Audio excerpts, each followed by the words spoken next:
to name, like, you're allowed to feel that way, right? Yeah. Like, you're not put on this planet to be a stressed out, like, hyper vibrating human being. Like, you are Mhm. meant to be here and to blossom, to feel joy, to radiate, and really do what feels best for you. Welcome back to PCOS Unfiltered, where we go beyond the diagnosis and start paying attention to the messages our bodies, habits, and experiences have been trying to send us all along. Today's conversation is such an important one, especially for the women who are constantly giving, caring, showing up, and carrying so much for everyone else that they've lost touch with themselves in the process. My guest today is Jessie Morassut. Jessie is an energetics coach who supports individuals in restoring, empowering, and managing their energy so they can feel their best. She works primarily with women in caregiving, public service, or leadership roles to help them put the oxygen mask on themselves first. Her approach is deeply nurturing, gentle, and client-led. Jessie also brings a powerful personal perspective to this work. With a background as an elementary school teacher, she learned firsthand how damaging environments that promote overgiving, selflessness, and constant performance can be. Now, she helps women recognize those patterns, reconnect with their own needs, and create a more supportive, sustainable way of living. In this episode, we talk about burnout and caregiving roles, the conditioning that teaches women to put themselves last, how resentment and overperformance can become warning signs, and what it actually looks like to begin prioritizing yourself without guilt. We also talk about boundaries, self-compassion, supportive environments, and those small but powerful first steps that can help you reconnect with your vitality. This is a conversation that I know so many women need to hear, especially if you've been stuck in survival mode for far too long. Now, as a reminder, the content shared on PCOS Unfiltered is for informational and educational purposes only. The views and opinions expressed by the hosts and guests are not intended to serve as medical advice. Always consult with a qualified healthcare professional before making any changes to your diet, exercise, or treatment plan. The information shared is based on personal experience and expert interviews and is not a substitute for professional medical guidance. So let's get into it. Here is my conversation with Jessie Morassut.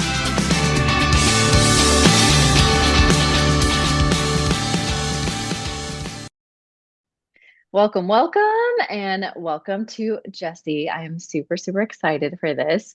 I feel like I don't know, I'm still talking to a lot of nurses and teachers that have gone through changes and, have seen both sides now. So I'm super excited for this conversation. So starting off, can you share your journey from teacher to coach and what ultimately called you to make that shift? Yeah, absolutely. Thank you for having me, Lindsie. And so happy to be having this Mhm. conversation today. So such a big shift, in a lot of ways, not a big shift as well. I really loved what I did teaching. So, bit of backstory, I was a grade 1 to French immersion teacher here in Canada.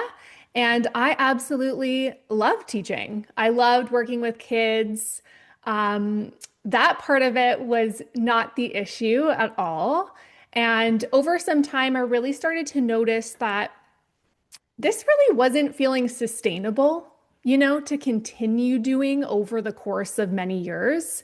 And a lot of other teachers kind of coming up with me at that time, we were noticing similar things, right? Like, wait a second, this doesn't feel like maybe how it used to be. And this isn't feeling like something we can per se continue. And so for me, I really moved through a sequence of noticing my personal wellness really degrading significantly.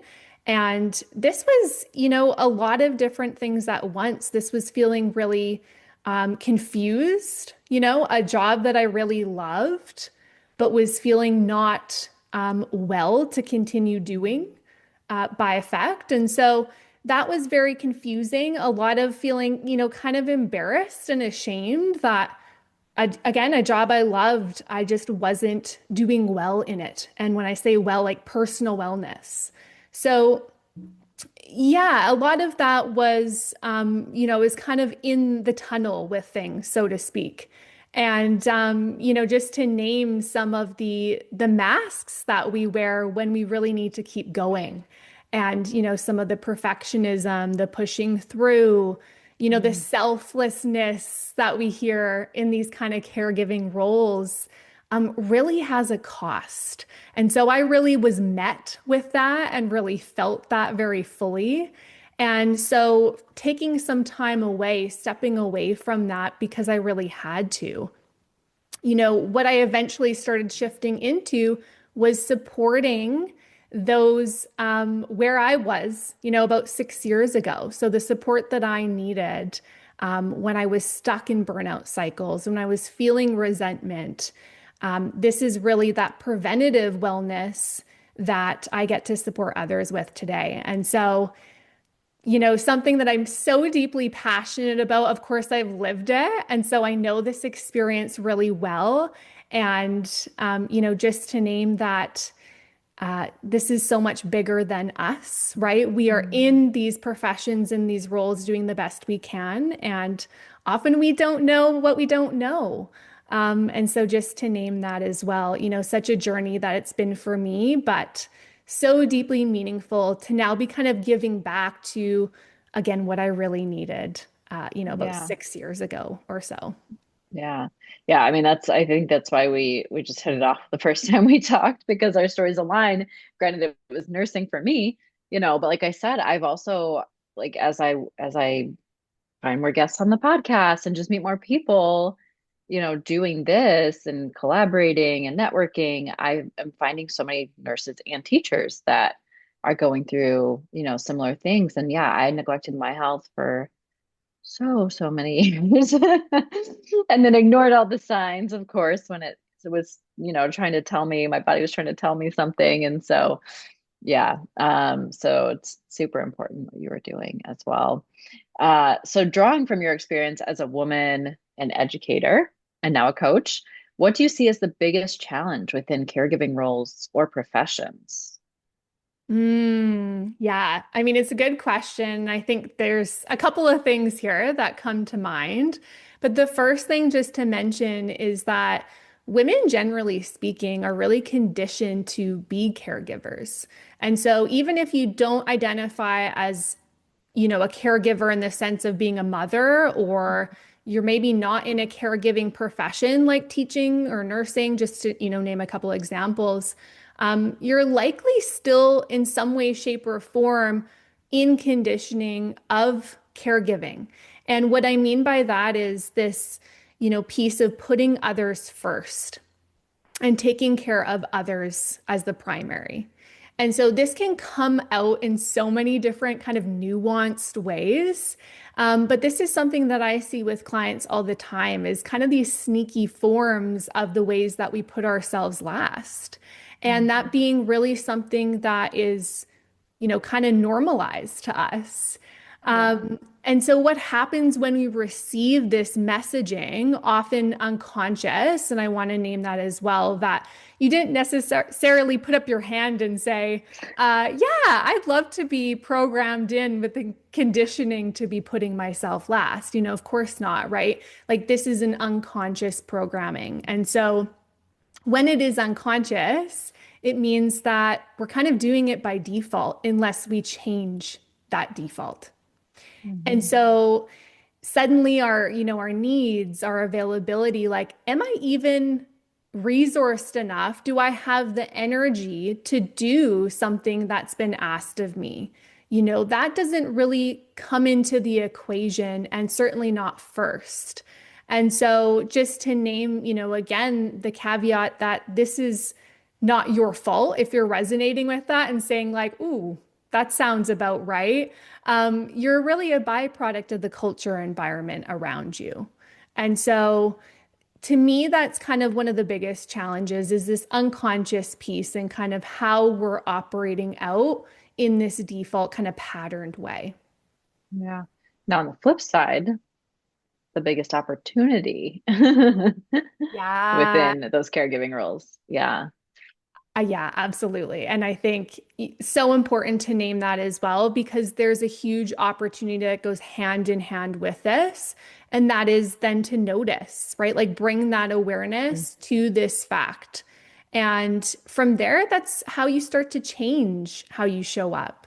Your relationships to expectations and cultural norms, and really starting to embody what really feels the most supportive and true to you. And just to name as well that the ripple effect, right, of one person placing boundaries and standing for their needs, enforcing their needs, Yeah. and choosing not to shape shift, into this performance mode really does have an effect on the whole ecosystem around you. Yeah. Yeah. Yeah. Take notice. Right.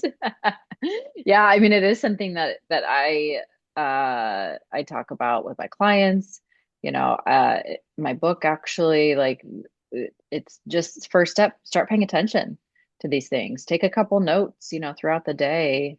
Um, yeah, super important, super important.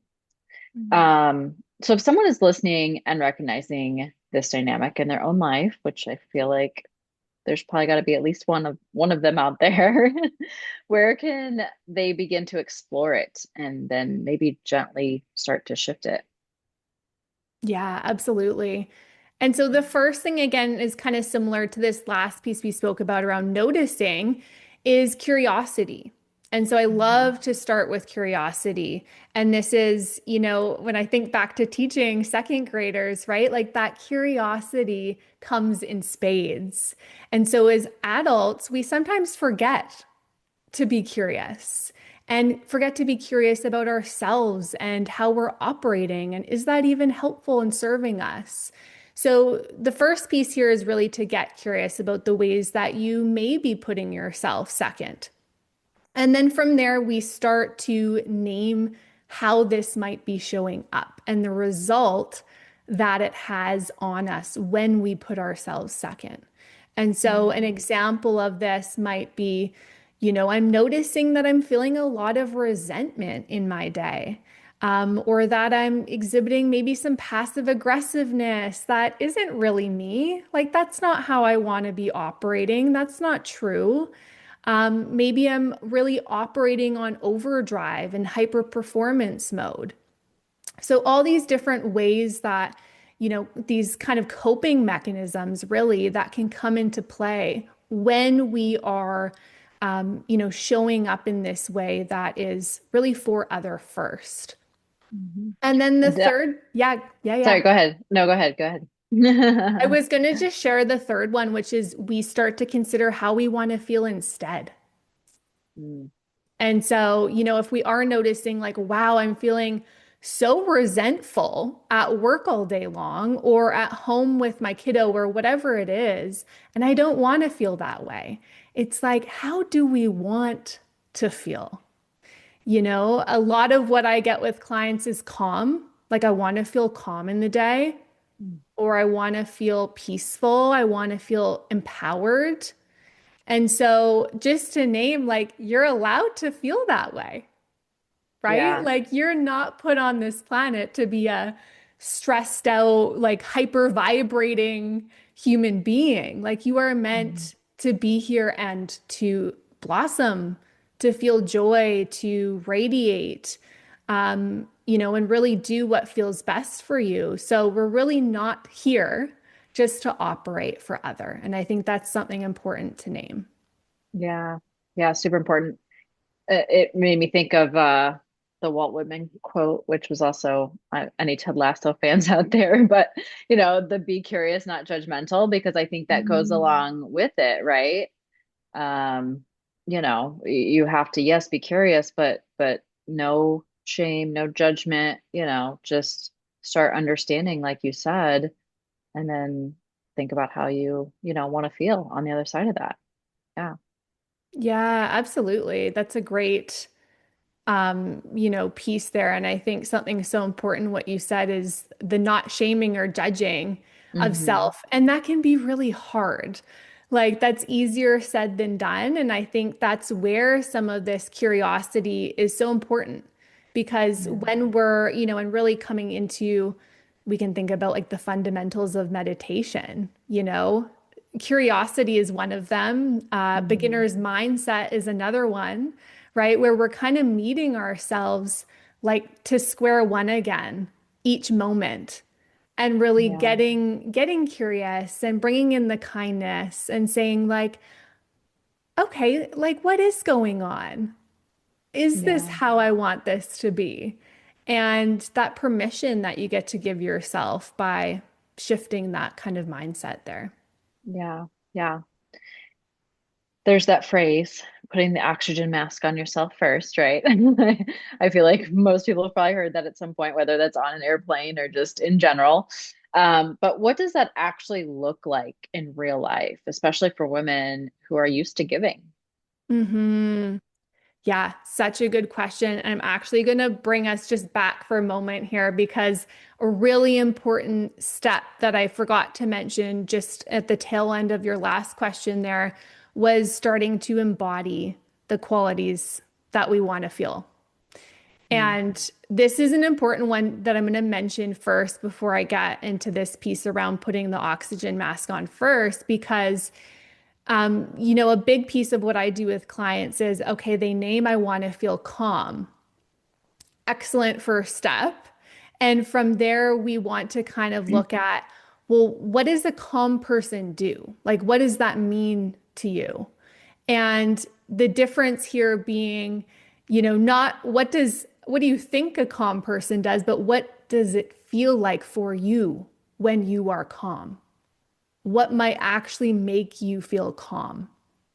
And so starting to kind of bring some of these answers to life, is it just having 20 minutes in the morning for me? Like not needing to do anything, not needing to be anywhere. Like maybe I'm just lying in bed staring at the ceiling for 20 minutes. Maybe I'm doing a meditation. Maybe I'm taking a longer shower. Like whatever it is that would feel super giving to you in terms of bringing about that calm quality, that embodiment of it is such an important step in this. Okay, that's something I want to feel. How can I do that? And starting to play with this, how can I start to bring this into my days or into my week? And maybe you try something and you don't really like that, or it doesn't really work for you, or it doesn't make you feel calm. It makes you feel more agitated. And just again, that curiosity and going, okay, interesting. That didn't quite work. Let's try something else. Let's see what else might support me here. And this is, I'm sure you see this as well with your clients. This is where journeying together is the beneficial part. This isn't an Mhm. overnight, okay, I'm going to meditate tomorrow and boom, we're good to go. I wish. Yeah, not at all. It's so often like, okay, let's try this and then come and meet together and let's chat about it. And, okay, this is perhaps something new we can try and having that discussion and being able to move with someone else in that process is, what I see with clients to be really the important part of this is being kind of held as you try and test in this process. Yeah. Yeah. Yeah, it's not linear. There's ups and downs, right? Absolutely. Absolutely. Definitely along the Yeah. way. And And your yeah, some second question there, yeah, the yeah. oxygen mask, to put that on yourself. I mean, this is one of my favorite phrases because I think if we've flown in an airplane, you've definitely heard it like over and Mhm. over, right? Put the oxygen mask on yourself first before helping another. Like we've all heard that. And I think oftentimes I mean, it's so applicable in our everyday life, especially as women. Again, what does this look like for me? What does it actually mean, off the airplane, like in real life? How can I give to myself first? And what does that do for me? And so there was a couple years back now, the whole concept of filling your cup. At least in teaching, this was quite popular to do with your students, right? So you can imagine having two like red solo cups and you fill them with dirt. And you would have one with holes in the bottom, right? And then you'd have the other one just, like you're continuing to add more soil into it. And so it's overflowing. And as you can imagine, the one with holes is just draining that soil out all the time. And so, this concept of are we giving from empty or depletion, or are we giving in the world and just giving by being ourselves, like existing? We don't need to be giving in a caregiving sense per se. Are we giving from overflow? And how does that feel different, like in our bodies and our beings, like on this wellness side of things? And so, how do we start to put that oxygen mask on ourselves first? Like, truly, we bring the curiosity and the kindness into the moments of our days. And we ask ourselves the question, this is one of my favorites to kind of reflect for yourself. What do I need right now? Like in this moment, what do I really need? And, the next step with that is the follow through. And like starting super small with this, I need a 30-second break. Like I just need a quick pause, reset, and come back into what it is that I'm doing. Maybe I need to open the window and just like feel the fresh air for a minute and look outside and notice the bird flying by. Reset. So it can be super, super small. Maybe I need to drink some water. Like, when's the last time I had a sip of water all day? And so, asking ourselves that question, what do we need? And following through on that, like small, but absolutely huge in terms of what that can provide to you and shift in your days. And then just to name as well, like getting to know your needs. Am I someone who needs to work out in the morning before I do anything else? Do I need to meditate, for 20 minutes? Really considering, and you can make this a list, like write it out as I need statements. I need a work environment where I feel supported. I need non-aggressive communication in a relationship. And a lot of us and clients I've worked with, I've done a whole workshop on this before. And most people come to me saying, I have not once before sat down to take an inventory of my needs. Like, I don't know actually, so to take that moment, that's a super powerful practice as well, and really ties into the next piece of boundaries. And so this is boundaries with yourself a lot of the time. I will not take on new tasks at work beyond my current workload. I will register to that yoga class that super supports me 4 times a week. And the self-compassion, which I touched on already, but really this piece of offering yourself the kindness that you would a dear friend or someone you really care about. Yeah. And, self-compassion has kind of infinite returns on it. And again, can be really challenging to get started with. I know for me, I was introduced to self-compassion when I was still teaching, and it completely broke me and healed me all at once. Like Yeah. to see how critical of myself that I was in so many different ways, and to start to soften that and really offer this kind of soothing and gentleness to yourself was really a game changer for me. And again, can be super small, like it can be swaying. It can be, taking a bath or offering like really nourishing self-touch, like scratching up your arm, like just offering some gentleness to ourselves. Yeah. Again, has really profound, profound impacts. Yeah. Yeah. I know for me, I think even once I left nursing, I was still go, go, go to open the gym.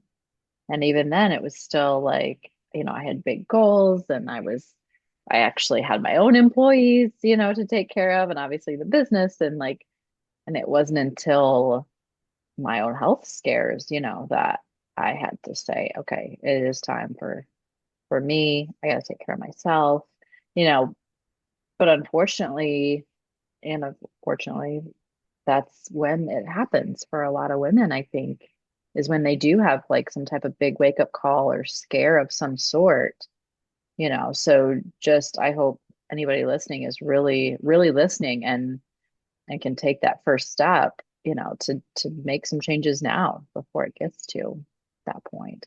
Yeah. Yeah, absolutely. And just to name too, like what you're saying is so relatable. And I think the work we're both doing is because we had experiences of that, right? Hmm. Of kind of the crumbling or the health Yeah, deterioration. And just again, to echo what you're saying to anyone listening, like that does not need to be your path. exactly. That does not need Yes. to be your path. And we are here and other people are doing work in these kinds of spaces, to shift and change how we are operating in the world and Mhm. how we're showing up for ourselves so that it doesn't get to that point. Yeah. Yeah. So, how might someone navigate if they notice maybe there's a larger problem at play where maybe it's an environment setting or a relationship that isn't aligned with us being able to put ourselves first and living, a well-lived life? Hmm.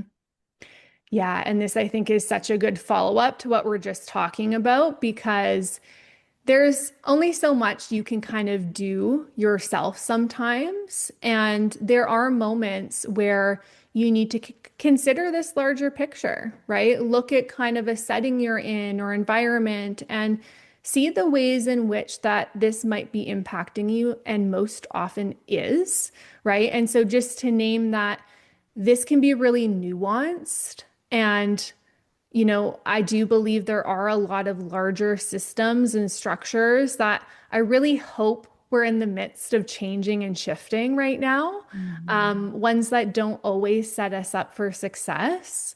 I think that's really important to name here. I'm not about to like gaslight anyone into like this is a you problem. No, right? Like this is often like we're speaking again about these kind of unconscious conditioning pieces of how we're told to act, right? These come from structures and systems already set up and in place. And so Mhm. where you come in is you and your power, right? Like you have agency, choice, and sovereignty. And that is always present within you. And so at any moment in time, you can take an inventory, right, of the settings, the spaces, relationships, people in your life. What feels good? Like what supports your wellness? And this can be a little confronting sometimes, right? Like I know when I've done this in the past, and I've done this for some relationships even, and I've gone, oh, so interesting. Some of these friendships aren't actually supporting my wellness. And so, just to kind of give that permission that, again, you get to put yourself first. You get to really do this inventory and consider, like, do I need to put in some new boundaries in different Mhm. scenarios in my life? Do I need to change how I relate to them? Take space from certain situations? Um, and really not being afraid to, again, create that distance if you need from certain things in your life to get a new perspective, to get some fresh kind of eyes to look at things can be really Mhm. helpful and beneficial. And again, this isn't to name that everyone's story is leaving, let's say, a caregiving profession, like was the case for both of us. Again, we're doing this work to support people so that they can be their best selves in what they're meant to be doing in the world. But really just to name, like, again, do I need more boundaries? Do I need to remove myself from an extracurricular? Do I need to remove myself from a relationship? And so doing that inventory and being reminded of your sovereignty and your agency, that to me is, we could be reminded of that, I think, every day. It's an important one for sure. Oh yeah, for sure. Yeah, I mean, and understandably, it may not be easy, especially if you're talking about, a relationship or, something like that. It's definitely not going to be easy, but you definitely, I've been through some of that too. And yeah, it was tough, but definitely coming out on the other side so much better, so Mm. just know that the support is out there, to help you along the way too. Yeah. Absolutely. Yeah. And just to name again, like it's a journey. And these big kind of choices sometimes that we make to essentially support ourselves at the end of the day aren't always easy. And that's why Hmm. there's support there to help you move through that process. And like you Hmm. said, to kind of have that look ahead to the light at the end of the tunnel, like that, which will be different. And this kind of goes into, a point I wanted to share, which was leaning on others, finding your community and that support that feels really beneficial to you, to know that you aren't meant to do life alone, right? Like none of Yeah. us are. And Yeah. so, really ensuring that you are well resourced so that you Yeah. can make choices that are for your best self, instead of just what you're kind of already doing, right? Like that's such an important piece here, Hmm. that I thought was important. Yeah. Yeah. And finding the right community, finding the community that you feel good in, because I've seen it. And, unfortunately, there are some PCOS groups out there that it turns into just the victim, mindset, and it just turns into a negative spiral. And unfortunately, it just takes one person, So if that does not feel right for you, then move on to the next one, find something else that does, whether that's a group, on social media, in person, online, or just one person, it has to feel right for sure. Yeah, and I appreciate you saying that because I noticed that as well in my spaces is especially for teachers who have left the profession, there are a Mm, lot of people who want to continue to speak about what didn't work for them, right? And yeah. again, I just want to name like it is tricky at times to kind of get ourselves out of the mindset we were once in. And Hmm. so, one of the first things that comes up is to just continue to speak about it, right? To kind of be in this loop and try and get ourselves through it that way. And really, I want to provide this kind of opening option that what if we start to approach in different and new ways? And how can that be more beneficial than kind of staying stuck in, the same kind of rehearsed piece that is just keeping us where we already are? Yeah, you have to break the pattern. And Breaking that the might be, yeah, that might be all it takes, and then you might have to do it again, but to start making that first change and recognizing, what is happening, yeah, might have to break that pattern. Yeah. And knowing that you might need to look a couple times, like you said, Hmm. right? The first group you join or the first support that you seek might not be that like landing, oh, this feels just so nurturing and so supportive. And Exactly. so to know like I might need to try three different groups or I might need to have a couple different calls with people and feel out what works best. Hmm. We are dynamic people as human beings and we're not meant to connect equally with everyone. And Yeah. so knowing the spaces and places that feel really, really good for you and those that don't. And if you're finding ones that don't quite align, just knowing that there are Oh, spaces that align really deeply for you. yes, I yes. can know that. Yeah. Yeah. Yeah, definitely in today's world. I mean, there's so much out there. So yes, it just because you start with the first one, like you're not stuck with that. There's so much out there now, I feel like for for so many things. Yes. Absolutely. So as we kind of start wrapping up, what would you say to anyone who's feeling knocked off their center or disconnected from their vitality right now? Hmm. Yeah, and there's so many ways that this can show up, and we've been speaking about some of them here today. But, this can look as small as I'm just feeling a little, like we were saying before, a little more resentful than I normally am. And that's not really how I operate or want to be feeling. And it can look as big as, wow, my health is really presenting in numerous different ways, a lot of challenges that are making me really struggle through the day in a lot deeper of a way. Or maybe I'm not able to show up and do my work in the way that I know I can show up. And so it's such a spectrum, just to name that, in terms of kind of feeling this out of touchness with maybe our wellness or our vitality. And just to name for a moment, what I mean here by vitality is really that your energy, like you and your energy, like flowing and moving through you. And so if we're really feeling stuck, our vitality is going to feel stuck. And we can actually like somatically, physically feel that, right? Like a tension in your hip or like a closed offness at the throat, like you can't quite get your words out. And so many different ways that this can kind of exist for you.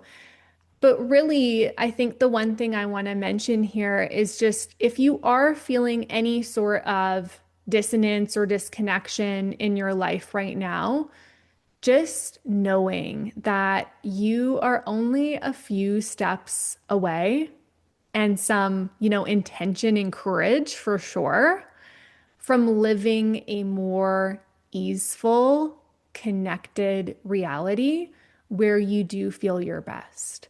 And I think when we're really in the thick of something, is like we've been saying, sometimes the hardest to make a shift or a change or to know that we could feel better or differently. And I really want to just hold that hope, I guess, in this case for anyone listening, that it absolutely improves and gets better, and that you are, again, meant to live your best self.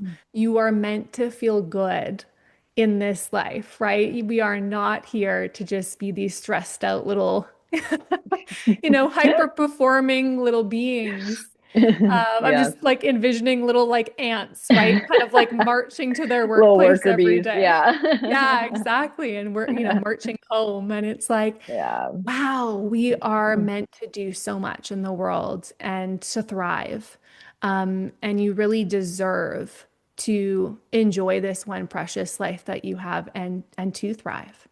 Yeah. Yeah.